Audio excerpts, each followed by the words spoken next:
Now, should shops be allowed to open for longer on Sundays? The government thinks they should, and it's about to unveil new proposals for England and Wales to allow that to happen. Current laws allow smaller shops to open all day, but large stores can only open their doors for a maximum of 6 hours. In his budget tomorrow, the Chancellor will give elected mayors and councils powers to decide what's right for their area. Our correspondent John Kay has been gauging reaction in Bristol, and he joins us now. John.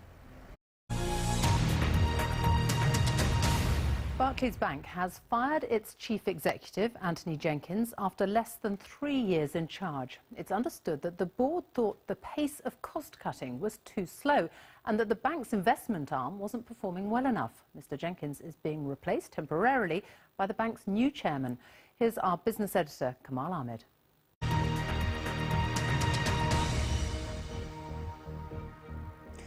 Good evening and welcome to the BBC News at 6.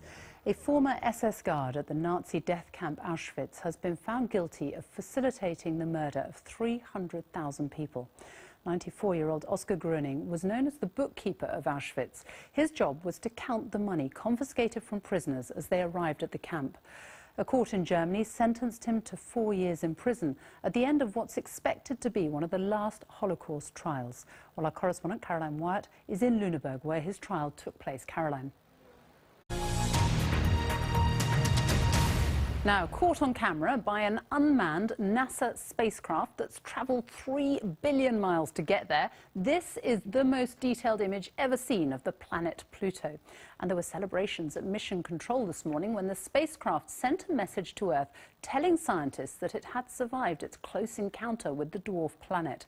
Now scientists are waiting for even more detailed images of the last truly unexplored world in the solar system. Our science editor David Shookman is at Mission Control in Maryland. David.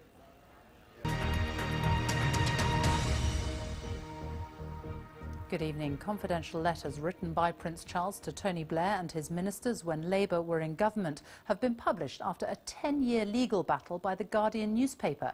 The letters to 7 government departments cover a wide range of subjects, including badger culling and herbal medicine. In one letter to the Prime Minister, Prince Charles said the armed forces were being asked to do a challenging job without the necessary resources.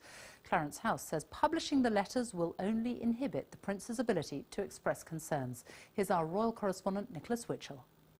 The number of people out of work in the UK has fallen again. The jobless total is down 35,000 and now stands at 1.83 million people, the lowest figure for 7 years.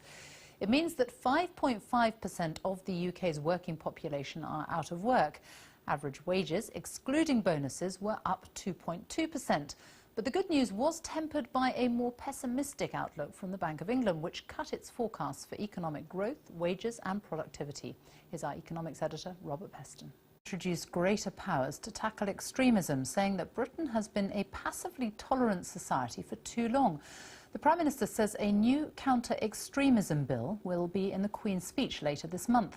The measures include banning orders against individuals and groups that promote extremist views which undermine British values. Tonight we have a special report on the man many believe prompted the government's action. Here's our security correspondent Gordon Carrera. In Nepal, hundreds of thousands of people have spent another night out in the open after the second major earthquake in less than 3 weeks. 76 people are known to have died yesterday, but that figure is expected to rise. The latest earthquake centred on several districts in the foothills of the Himalayas. The town of Chotara, where several people have been killed, was already a hub for rescuers and for aid after the first earthquake. Our South Asia correspondent Justin Rolat is there. A military coup is underway in Burundi. There has been heavy gunfire in the capital, Bujumbura, and at least 50,000 civilians have fled the small landlocked country.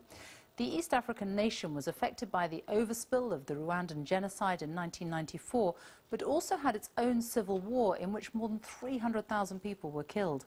Since then, it has had a decade of relative calm, but the latest protests were sparked by the president's decision to seek a third term in office. It triggered both violence and international condemnation. Maud Julien is in the capital, Bujumbura. Her report contains some images you may find distressing. Claudia Winkleman has spoken for the first time about the night her 8-year-old daughter's Halloween costume caught fire. She sustained serious burns and spent some time in hospital. Claudia Winkleman decided to tell her story to the BBC's Watchdog programme to warn parents of the dangers of cheap dressing-up clothes. Here's David Sillito.